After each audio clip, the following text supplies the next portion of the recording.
Hi മുത്തുമണി.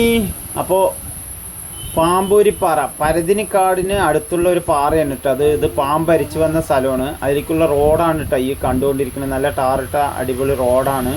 അതുപോലെ അതിലേക്ക് വരുന്ന ഈ കാടിൻ്റെ ഉള്ളിലാണ് അതിലുള്ള സ്ഥലമാണ് ഈ കണ്ടുകൊണ്ടിരിക്കുന്നത്. അപ്പോൾ ഈ പാമ്പിൻ്റെ അടയാളമാണ്, ഈ പാറയിലുള്ള പാമ്പിൻ്റെ അടയാളമാണ് ഈ കണ്ടുകൊണ്ടിരിക്കുന്നത് കേട്ടോ.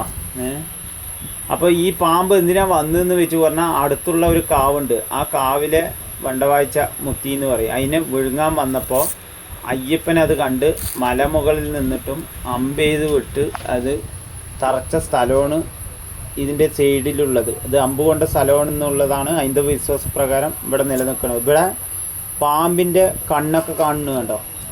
പാമ്പിൻ്റെ അടയാളം അങ്ങനെ തന്നെ ഉണ്ട്. അപ്പോൾ ഇതാണ് ആ കാവ്.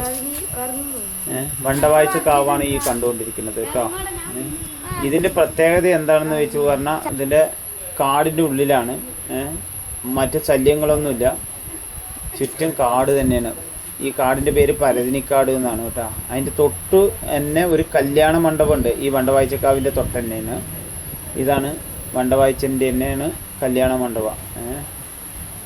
നല്ല തിരക്കടില്ലാത്ത കല്യാണ മണ്ഡപമാണ്. അതുപോലെ വണ്ടികളൊക്കെ പാർക്ക് ചെയ്യാനൊക്കെ വിശാലമായ സ്ഥലമുണ്ട്. ഇതൊക്കെ കാടിനുള്ളിലുള്ള സംഭവമാണ് കേട്ടോ. അപ്പോൾ കൊയ്ത്തുകാലം ഈ പറഞ്ഞാൽ ഈ പാറിൻ്റെ മേലെയാണ് കേട്ടോ കറ്റ കൊണ്ടുവന്ന് ഇടലും മണിയാക്കലും അതുപോലെ നെല്ല് പങ്കിടുന്നതും ഒക്കെ ഈ പാറ ഉപയോഗപ്പെടുത്തുന്നുണ്ട് കേട്ടോ.